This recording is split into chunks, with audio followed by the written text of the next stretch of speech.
Good morning, everyone. So, I am the first reporter for our topic, which is the demands of society from the teacher as a professional.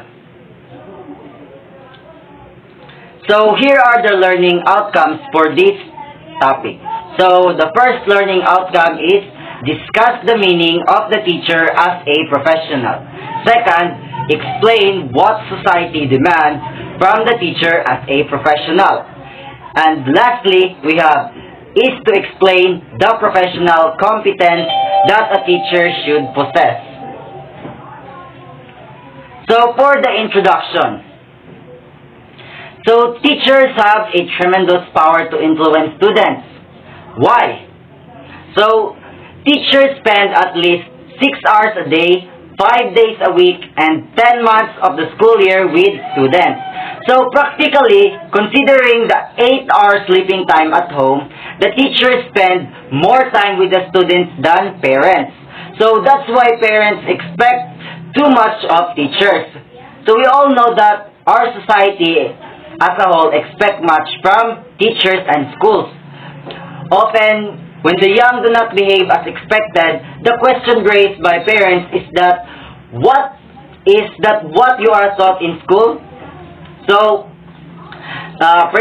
basically, the school plays an important role, and so as the teacher. Second, the Code of Ethics for Professional Teachers cites the state, the community, the teaching community, school officials, non-teaching personnel, and learners as groups of people with and for whom a teacher works. So, the learning of the learner is the teacher's main concern. So, in this lesson, let us focus on this societal primary expectation from teachers' good teaching. So, according to our research, it says that the teacher is the single most important factor in the learner's learning. Why? Because without the teacher, no one will facilitate the learning of the student. So, third, from his or her very title, which is the teacher, so to teach well is what society primarily demands of teachers. So the learning of the learner is the teacher's main concern, so as I have said. So, the effective teacher makes the good and not so good learner learn. So, it's just like making balance in the classroom. For those, we have the so-called the fast learner and slow learner in the classroom. We also have the late bloomer. So, it is the role of the teacher to facilitate learning for conducive and effective learning to happen. So that's what about the introduction. So here are the research findings shared by Dalia's Public Schools Accountability System. So the first one is learning gains realized by students during a year in the classroom of an effective teacher were sustained over later years and were compounded by additional years with effective system. So that's the first one. So where learning gains realized. So students will realize that during in a year the classroom of an effective teacher, so it was sustained in their research, but over the years it was compounded by additional effective teachers. So second, conversely depressed achievement results resisted improvement even after a student was placed with an effective teacher, and the negative impact was discernible statistically for approximately 3 subsequent years. So, for example, a grade 1 student with an ineffective teacher. So, he was taught about multiplication table, but it was not that effective. So, that learning will last for approximately 3 years according to the research. So third, the negative effects of a poor performing teacher on student achievement persist through 3 years of high performing teacher. So even when there is a shift of teachers, so that kind of negative effects will still last by a poor performing teacher even though it was changed to high performing teachers. So it will still persist or it will still remain to students. So, fourth, we have the good news is that if students have a high-performing teacher for 1 year, they will enjoy the advantage of that good teaching in future years. So, for example, if I have a teacher that teaches this kind of lesson very effectively, so that kind of teaching will last for future years, even though it was only taught for 1 year. Unlike those poor-performing teacher where they could teach even for 3 years, but the effect will last for more than 3 years. So, the fifth is, conversely, if students have a low-performing teacher, they simply will not outgrow the negative effects of lost learning opportunities for years to come. So, that's what I have said, that if I have a low-performing teacher for this kind of duration of time, the effects of that low-performing teacher will not be outgrown by a high-performing teacher, even though those low-performing teachers were replaced. So next is, having a better teacher not only has a substantial impact on students' test scores at the end of the school year, but also increases their chances of attending college and their earnings as adults. So, it is really important, or should I say it is indispensable, that high-performing teachers should be the one to conduct or facilitate to students, because it has a substantial impact not only on students' test scores, but also it increases their chances of attending college. So, for example, I am a teacher, so I influence this certain student, and he will be more motivated to go to college because he wants to be like me, or he has idolized other teachers. So he would say, or she should say, I want to be like that, I want to be like this, because my teacher taught me like that I should be, and I would achieve my dreams. So, as a result, he would pursue his dreams and motivate himself to work hard and develop his own strategies for life. So, that's according to Hammond 2000. So, as a conclusion for the introduction, it is said that a teacher's impact on learners lasts. So, whatever the impact is, it may be negative or positive, it will last for long until for the future to come for a student. So, if you are a teacher, you should be a quality teacher. You should teach students effectively and do your job at your best. Not just for compliance, or it's just like this, that it's just a job. Nothing will be lost at me. I can still receive my salary with no deduction. So, it's not like that. So, as a teacher, we should teach students what should be taught to them. So, good discipline, effective teaching in classroom setting, and all the overall aspect of a student should be developed. So, next we have, the teacher is the key to student achievement. So, as I have said, a teacher should be a catalyst for change. It should be a good change. So, clearly, a teacher's impact lasts. So, the teacher is the key to student achievement. So, why? So, then you have to prepare yourselves to become the best and the brightest. So, the most caring, competent, and compassionate teachers.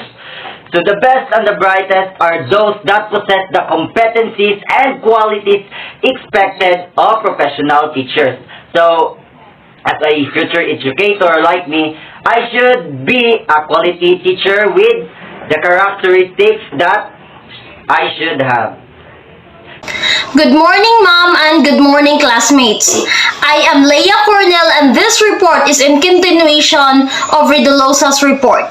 So what is a professional teacher? A professional is the one who went through long years of preparation to earn a teaching education degree recognized recognized by the Commission on Higher Education or CHED, after which he or she hurdled a licensure examination for teachers or LET, administered by the Board for Professional Teachers with the supervision of the Professional Regulation Commission. After passing the licensure examination for teachers, the teachers are obliged to first renew their license every 3 years, and they can only renew their license if they can show proof of continuing professional development. Second, as they are expected to abide by the Code of Ethics for professional teachers. Take note that violation of the Code of Ethics can be ground for the revocation of the license. So what is in there in the Code of Ethics? The teacher is a licensed professional who possesses dignity, reputation with high moral values, as well as technical and professional competence.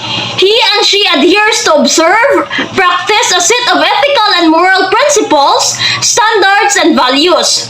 Whether online or in the classroom, teachers help students learn the course material.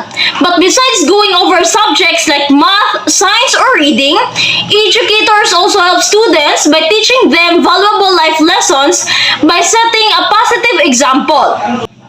As role models for students, teachers must follow a professional code of ethics.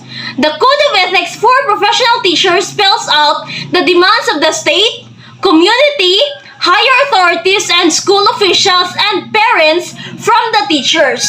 There are a number of models of effective teaching. In the country, we have the Philippine Professional Standards for Teachers or PPST. These PPST are standards of good teaching which also be discussed in the succeeding lessons. In addition, we shall present 4 evaluation models of effective teaching here. Domain 1. Classroom strategies and behavior. The first and largest domain is the Domain 1. It evaluates the strategies and behavior of the teacher. It also involves routine events such as communicating learning goals and feedback and establishing rules and procedures. So there are guide questions to be followed. What will I do to establish and communicate learning goals, track student progress, and celebrate success? What will I do to establish and maintain classroom routines? It also involves addressing content by helping students interact with new knowledge and practice and deepen new knowledge. The guide question of this will be, what will I do to help students effectively interact with new knowledge? What will I do to help students practice and deepen their understanding of the new knowledge? Domain 1 also helps students generate ideas and test hypotheses. You can help students by asking, what will I do to help students generate and test hypotheses about the new knowledge? Domain 1 also involves events enacted on the spot, such as engaging students, recognizing adherence to the rules and procedures, and establishing and maintaining effective relationship with students and communicating high expectations to others. Like questions like, what will I do to engage students? What will I do to recognize and acknowledge adherence or lack of adherence to classroom rules and procedures? What will I do to communicate high expectations for all students? The Domain 1 boils down to having clear plans that lead to action, including plans for success for all students, creating learning environments for students to be innovative and creative, and having clear and consistent classroom management. In continuation of Coronel's report, number 2, planning and preparing. As a professional teacher, you need to have a plan and you need to prepare for your lessons in order to achieve your goal and objectives of the class. Then second, for use of technology for needs of students receiving special education. Of course, it is important that as a teacher, you know on how to use a technology, especially in this pandemic. We need to be literate on technology. For lack of students who lack support for schooling, of course, as a teacher, you are the one to motivate your students or you are the one to support them. Third, reflecting on teaching. Evaluating personal performance such as identifying areas of pedagogical strengths and weaknesses.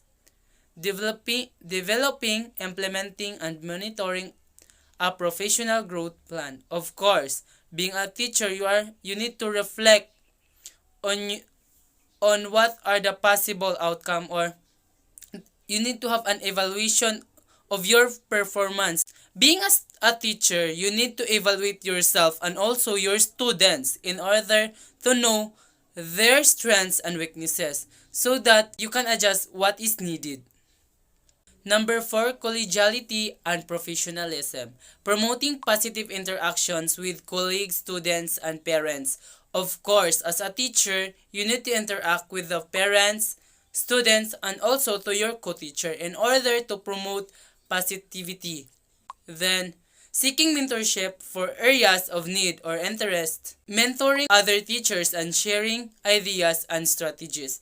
Of course, as a teacher, you need to have or to share your ideas and strategies in order to gain a positive outcome as a teacher. Adhering to school rules and procedures, then participating in school initiatives. You need to participate all activities. Then you need also to follow the rules and regulations in the school, because we know that the teacher is the role model in our society.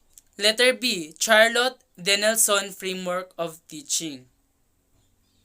First, planning and preparation. You need to have to plan and prepare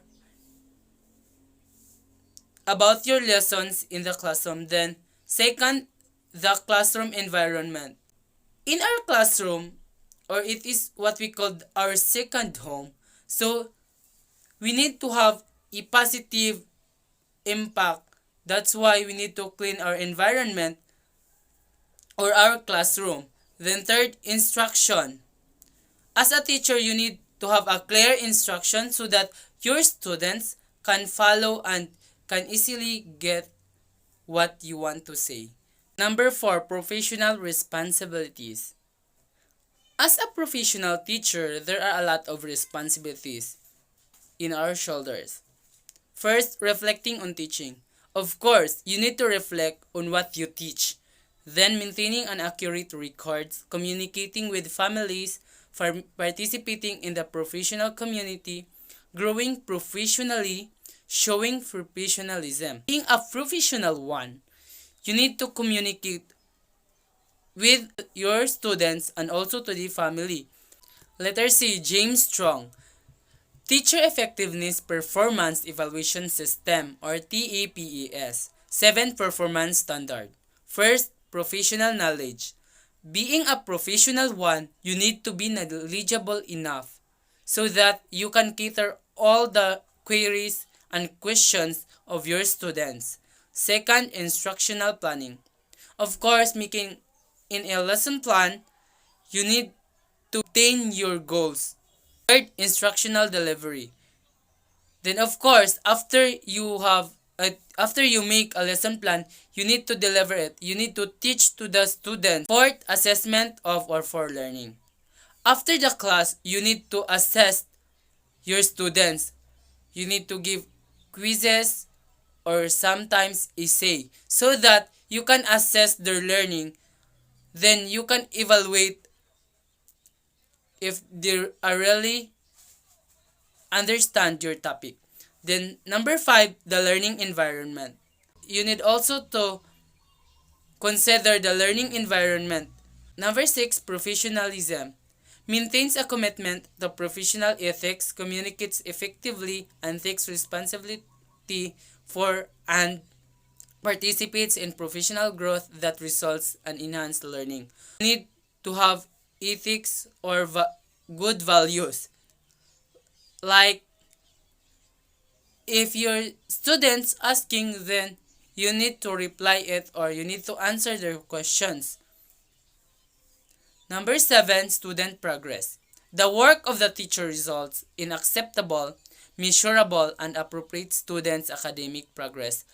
Also, being a teacher, it is your duty so to teach your students in order them to learn. so that you can show or you can see their progress in terms in academic one. The evaluation standards, the Mackerel model or the Mid-Continent Research for Education and Learning. First, teachers demonstrate leadership. Lead in their classroom, demonstrate leadership in the school, lead the teaching profession, advocate for school and students, demonstrate high ethical standards. Being a teacher, you are the one to lead your students. In the classroom, then you are the one to teach also how leadership is. Second, teacher establish a respectful environment for a diverse population of students. In school, teachers teach students how to be respectful or how to be a good students so that when they encounter people, they know how to interact them with manners. Third, teachers know the content they teach. Of course, as a teacher, you need to be knowledgeable enough of what you are going to teach to your students. Because if there is some queries, so that you can answer them directly. Fourth, teachers facilitate learning for their students. Last one, teachers reflect on their practices. So Table 1 comprehension of the 4 models of teacher effectiveness. So number 1, from the Nelson, planning and preparation. From Strong, their instructional planning, assessment for learning. So from Mackerel, the teachers facilitate learning for their students. Teachers know the content they teach. So from Marzano, they are planning and preparing. So number 2, from the Nelson, instruction. From Strong, there are professional knowledge, instructional delivery, and communication. From Mackerel, there are teachers know that content they teach, and teachers facilitate learning for their students. From Marzano, there are classroom strategies and behaviors. So number 3, from the Nelson, the classroom environment. From Strong, there are the learning environment. Then from Mackerel, their teachers establish a respectful environment for a diverse population of the students. So from Marzano, teaching facilitate learning for their students. Then the last one, number 4, from the Nelson, is professional responsibilities. From Strong, there are professionalism. From Mackerel, their teachers demonstrate leadership. Then from Marzano, there are collegiality and professionalism. Teachers reflect on their practices. Since the main task of the professional teachers is to teach, society demands from him here competence. Teaching competence is the spelled out the PPST, and it's in the 4 models of effective teaching. The Philippine Professional Standards for Teachers PPST, the PPST, the revised National Competency basis the Teacher Standard NCBTS give the teacher professional competencies in 7 domains, 37 strands, and 148 performance indicators for 4 career stages. According to the PPST, quality teachers in the Philippines need to possess the following characteristics. So there are 3 following characteristics. So first, recognize the importance and its interconnectedness within and across curriculum areas, coupled with a sound and critical understanding of the application of theories and the principle of teaching and learning. So he applied developmentally appropriate that meaningful pedagogy grounded on the content knowledge and current research. So they display proficiency in the mother tongue, Filipino and English facilitate the teaching and learning process as well as the exhibit the needed skills in the use of the communication strategies, teaching strategies, and technologies is promote high quality learning outcomes. So second is provide learning environment that are safe, secure, fair, and supportive in order to promote learners' responsibility and achievement. They create an environment that is a learning, focus, and efficiency, manage learner behavior in a physical and virtual space.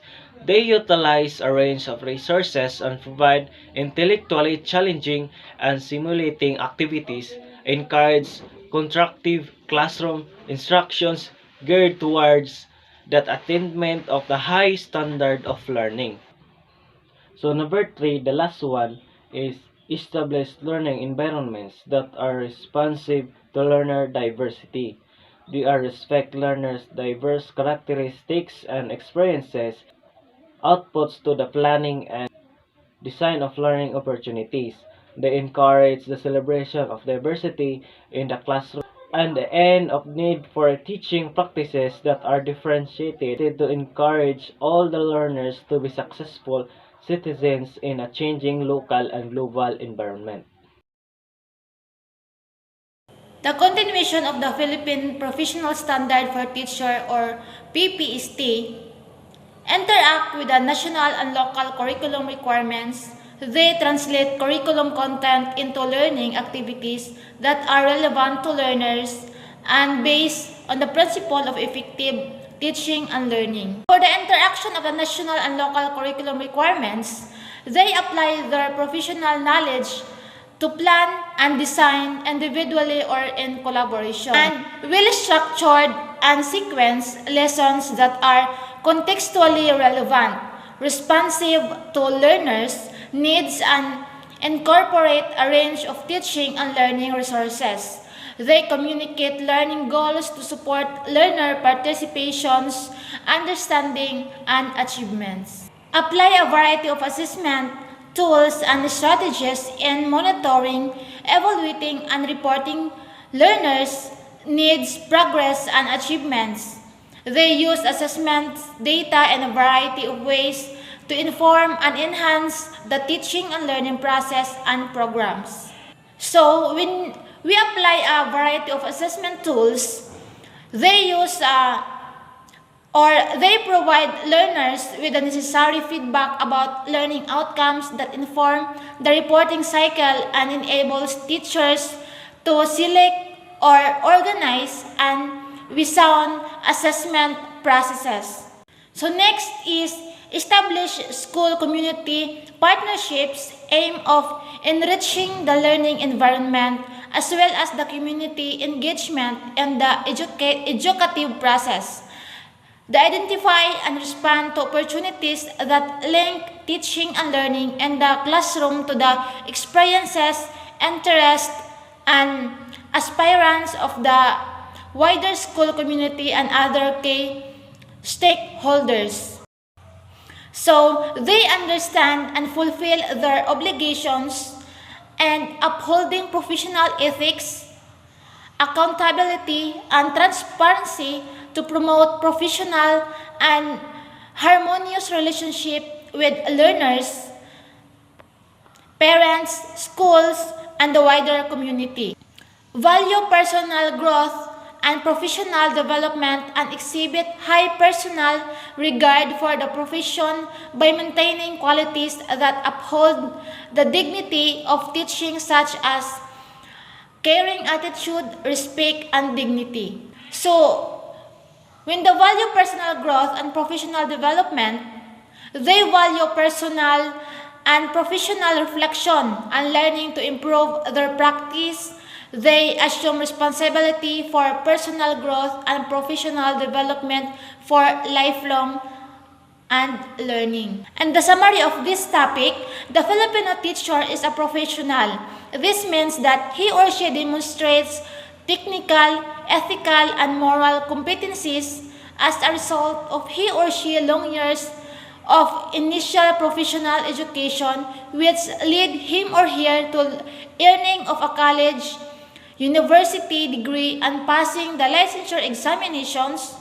he or she goes through continuing professional development and abides by the code of ethics for professional teachers. The Filipino teacher is a professional.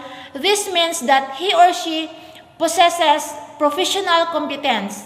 These professional competencies is demonstrated in his or her professionalism, professional knowledge, and creating a favorable learning environment in excellent instructional planning, instructional delivery, and assessment practices, or assessment practices. It goes without saying that as a professional, he or she has mastery of subject matter.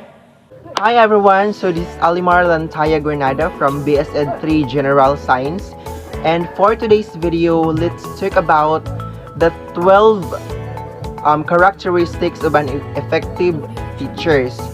So the first one is prepared. The most effective teachers come to class each day ready to teach. So dapat jud as teacher, we should always bear in ourselves nga naka-prepared na jud atong kaugalingon para motudo sa topic or sa mga activity nga atong ipahimo sa atong estudyante. So it is easy to learn in their classes because they are ready for the day and they don't waste instructional time. They start class on time and they teach for the entire class period. So that is one of the characteristics of an effective teacher. First is you must be prepared at all times. So second one is be positive or positive. The most effective teachers have optimistic attitudes about teaching and their students. They always look on the positive side of every situation, communicate with students about their progress, and give praise and recognition, help students act positively toward one another. The wonderful thing about positivity is that it doesn't just affect one area of your life. It affects every area, depending on your personality and your upbringing. You may not believe that your happiness matters. So the third one is hold high expectations. So the most effective teachers set no limits on students and believe everyone can be successful. So these characteristics of a teacher: hold the highest standards, consistently challenge their students to do their best, build student confidence, and teach them to believe in themselves. So in high expectations also, in education, in this term or the phrase commonly high expectations typically refers to any effort to set the name high educational standards for all students in a class or school. Effectively denies them access to a high quality education, since the educational achievement of students tend to rise or fall in direct relation to the expectations placed upon them.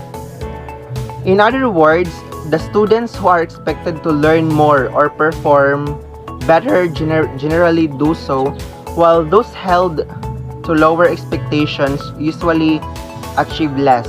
So that is the third characteristics of an effective teacher.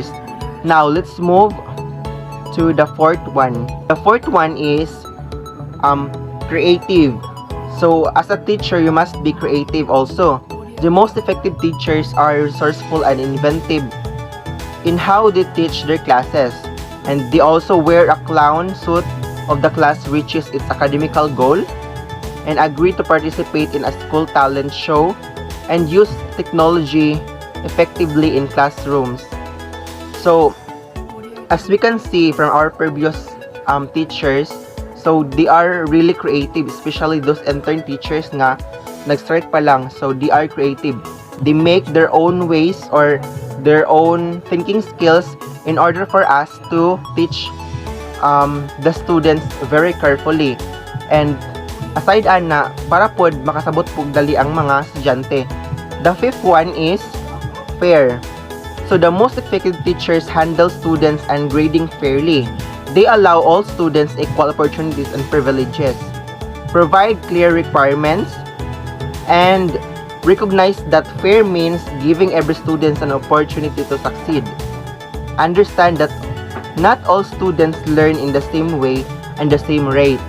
So that is how the teachers' characteristics showing us they showed fairness of the classes. And also promoting fairness in the classroom not only gives the teacher respect but also gives the students a sense of safeness and trust within the classroom. Good morning, everyone. This time, I will continue to report about the 12 characteristics of an effective teachers. So, the number 6 is display a personal touch. So, the meaning is approachable. So, how to display a personal touch?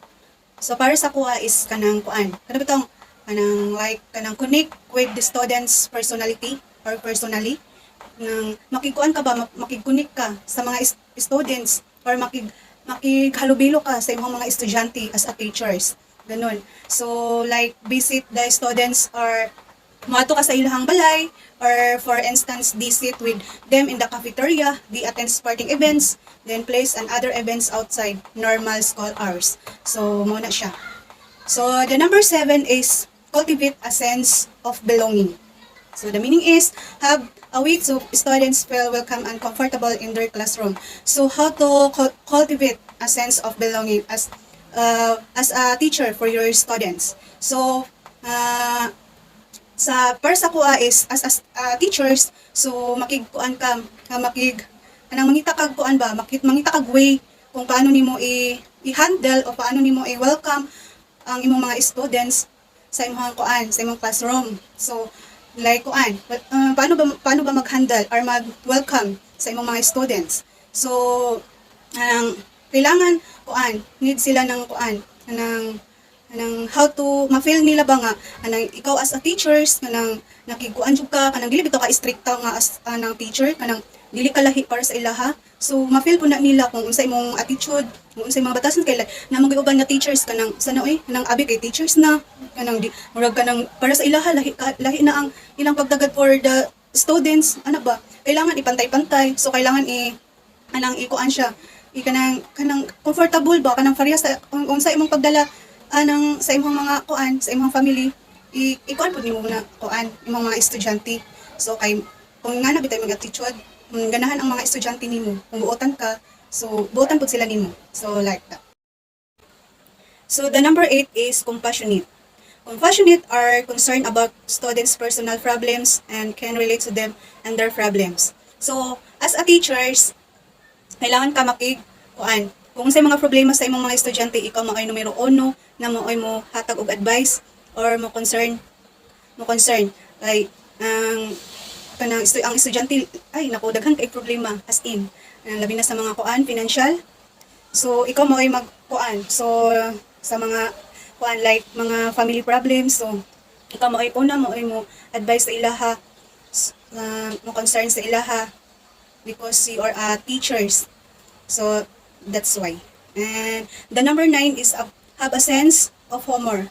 Make a learning fun and do not take everything seriously. So, kanang kuan, make a learning fun. So, as a teacher, so kailangan din kanang kuan na maghatag bitaw kag mga joke. Dili ra kay serious abi kay teacher. Pagdating sa classroom, serious ra kaayo din nga na ba. Need ang mga estudyante manggod kay need sila og mga kuan, kanang mga kuan bitaw have a sense of humor, kanang mga learning fun, kanang mga joke kanang mga like a TikTok, di ba? Uso naman na karon so umusayaw lang ka ganang kuan bitaw kanang as in yaga or kanang joke or kanang makalingaw. So mga tawo na ng mga estudyante nimo. So mo na imong kuanon nang buhaton for as teacher. Dili ra ayo lahi mag kaning kuan god kanang nang mag-teacher na bitaw ka dun serious ra kaayo dili kay ganahan ang mga estudyante inana. So kailangan na ay kuan kanang sana na mga learning fun. So the number 10 is respect students. So, do not deliberately embarrass students, teachers who get the highest respect. So, paano ba mag-respect sa imong mga estudyante as a teachers? So, sa kanang kuan, like kanang kunwari, kailangan ang mga teacher na respeto sa mga estudyante. Kay og wala ka respeto, dili ka pud nila respetuhan. like kanang kuan, kanang constantly avoid situation that kuan necessarily embarrass students. So respect students' privacy when returning this paper. Yung like ganyan. So kanang bitong kuan, kanang palitan kanang wala nila nahuman, kanang mag-exam bitaw, for example lang. So kuan man gud kanang exam lisod biya kayo na din. So naay minutes or naay oras. So kanang wala nahuman bitaw sa estudyante. So kailangan pod mo kuan, respect ang mga student ay mga teachers. Like karon online class. So kanang hangyo ang mga students nga, ma'am wala koy kanang kuan, wala koy pang-load. So, dili ko ka-report or dili ko ka-join sa Google Classroom. Then, so, kailangan jud mo kuan, need to respect for your student as a teacher. Kay dili biya sa tanang panahon nga kanang nakakay kwarta pang load. So, yun ana lang. So, kanang kailangan man jud kay labi na sa sitwasyon karon lisod kay sa nga tanan. So, mao na ang kailangan jud as a teacher mo respect ko ka sa imong estudyante kay dili ka kabalo mo respect di ko kanila respetuan. The number 11 is forgiving. Forgiving is do not hold grudges. So, as a teachers, nang mahatag kag chance sa mga students kung sa mga nila, mga problema or sa mga hinanakit nila. So, you give a chance. And we need to understand, you need to understand the all students na nanginahanglan. So, that's the number 12 is admit mistakes. Admit mistakes, quick to admit being wrong. So, as a teachers, need to admit or need to apologize to all your students kay usahay manggod ka nang as a teachers busy ra bitaw ka isang tanan. So, dili malikayan nga makasulti ka sa mga estudyante nga sakit para sa ilaha. So, you need to apologize to mistakenly accuse for your students. So, para masabtan pud nila nga yung ana bitaw nga situation. So, that's all. Thank you. So, good day everyone, this is Generous Forte from the SM3 Gensai. So, for today's video, we were going to tackle or discuss about professionalism. So, what is professionalism? So, professionalism, it is something demanded of teachers both as professionals and as persons. Professionalism is succinctly described in Article 11 of the Code of Ethics for Professional Teachers too. So, professionalism means it is a powerful quality. This allows you to fulfill your role to the best of your ability. It helps you to impress and inspire others.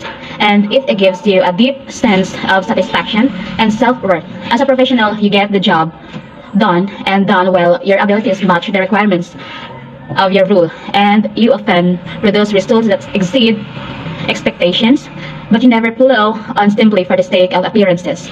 Instead, your professionalism allows you to manage your own and others' expectations and to support when necessary. Professionalism involves developing detailed, up-to-date knowledge, which is often highly specialized. At every stage of your career, you can strive to master your role and keep adding to what you know. It's also important to put your knowledge into action. Being professional means feeling confident to show what you know, not for self-promotion, but to help yourself and others to succeed. So, in section 1, a teacher shall live with dignity at all times. So, it means, furthermore, the code dictates that every teacher shall merit reasonable social recognition, for which purpose he shall behave with honor and dignity to all times, and refrain from such activities as gambling, smoking, drunkenness, and other excesses, much less illicit relations. And a teacher shall maintain at all times a dignified personality which could serve as a model worthy of emulation by learners, peers, and others. With such high standard of morality and stringent rule of conduct, teacher must observe not only inside the school but also even outside. It can already be said that indeed they deserve the title honorable, but this is not all. The justification for the honorable title teacher deserved is further established by the fact that existing laws require the teacher and the exercise of the profession to play the dual role of an educator and the mother or a father of the student, and the most important roles of a person to our children. So, in section 2, A teacher shall place premium upon self-respect and self-discipline as a principle of personal behavior in all relationships with other in all situations. So in section 2, it means in this case, a teacher shall always feel a good heart and that they have the attitude to respect and discipline other people, because students need to be handled by a good discipline to someone else who is older. Once there is a good discipline between student and teacher, they have always a good communication with each other. In section 3, a teacher shall maintain at all times a dignified personality which would serve as a model worthy of emulation by learners, peers, and others. So, all teaching is founded on ethics, whether it be the teacher or student relationship, pluralism, or a teacher relationship with their work. Dignity means respect for humanity. Teachers must respect every person, regardless of gender, sexual orientation, gender diversity, appearance, age, religion, social standing, origin, opinions, abilities, and achievements. Truthfulness is one of the core values in teachers' basic tasks, which involves steering learners in navigating life and their environment. Honesty with oneself and others, mutual respect in all communication is a basic aspect of teachers' work. In section 4, a teacher shall always recognize the Almighty God or beings as guide of his own destiny and of the destinies of men and nation.